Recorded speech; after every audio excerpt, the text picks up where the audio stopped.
भारत में कुछ जगह हैं जिनकी कहानियां हैं और कुछ हैं जिनकी चेतावनियां। तो आज हम गुजरात के दुमास बीच की एक ऐसी ही कहानी को जानेंगे जो इन दोनों के बीच की एक बहुत ही धुंधली सी लकीर पे चलती है। अब दुमास बीच में जो सबसे पहली चीज किसी को भी अजीब लगेगी ना, वो कोई भूत प्रेत का एहसास नहीं है, बल्कि वो जमीन है जिस पर वो खड़े हैं। और यहीं से सारी कहानी की असलियत सामने आती है। ये सिर्फ रेत नहीं है। कहा जाता है कि ये सदियों पुराने शमशान घाट की राख है जो वहां की सफेद रेत में मिल गई है।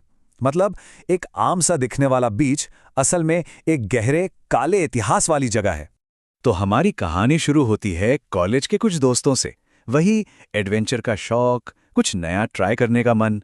अब उनके सामने दो चीजें थी, एक तो आज की दुनिया का संदेह और दूसरी तरफ वो सदियों पुरानी चेतावनियां।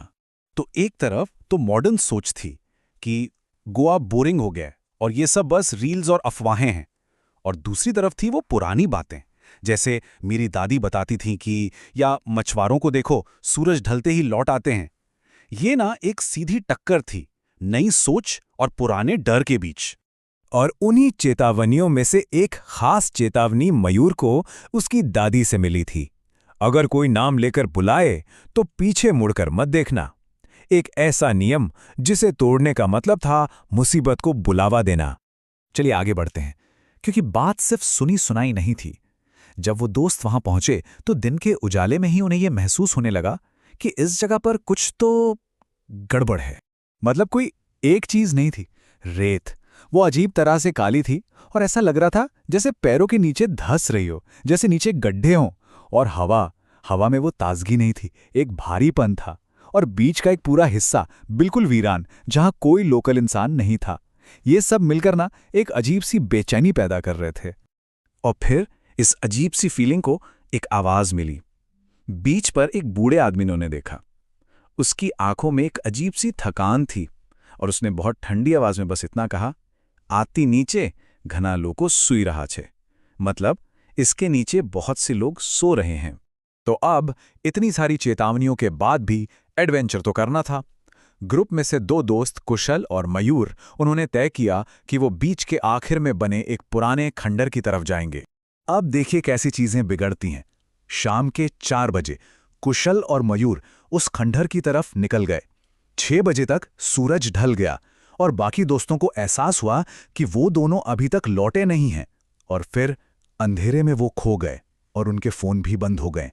और फिर शुरू हुई असली रात। वो रात जब सदियों से चली आ रही कहानियां उनके लिए एक खौफनाक हकीकत बनने वाली थीं। अचानक अंधेरे में से एक बहुत ही धीमी, मीठी सी आवाज आई। कुशल, दादी के उस नियम को परखने का पहला मौका आ चुका था। और ये डर तब हकीकत में बदल गया जब मयूर ने कहा, ये मेरी दादी की आवाज है, वो तो 8 साल पहले लापता हो गई थीं। जरा सोचिए। और इसके बाद तो जैसे सब कुछ एक साथ होने लगा। अचानक जलती हुई लकड़ी की गंध आने लगी, कानों में राम नाम सत्य है के मंत्र गूंजने लगे, सफेद कपड़ों में लिपटी परछाइयां दिखने लगीं। अचानक पता नहीं कहां से कुत्तों का एक झुंड आके भौंकने लगा और फिर उन्होंने देखा कि एक पूरी शव यात्रा उनकी तरफ दौड़ी चली आ रही है। और सबसे खौफनाक, समुद्र में से एक विशाल चमकती हुई आकृति बाहर निकली। उनके फोन पर आखिरी बार जो समय दिखा वो था रात के ठीक 12 बजे, और उसी पल फोन बंद हो गया। बाहर की दुनिया से उनका आखिरी कनेक्शन भी टूट चुका था। किसी तरह वो रात गुजर गई, लेकिन जो हुआ उसने उन पर हमेशा के लिए अपने निशान छोड़ दिए।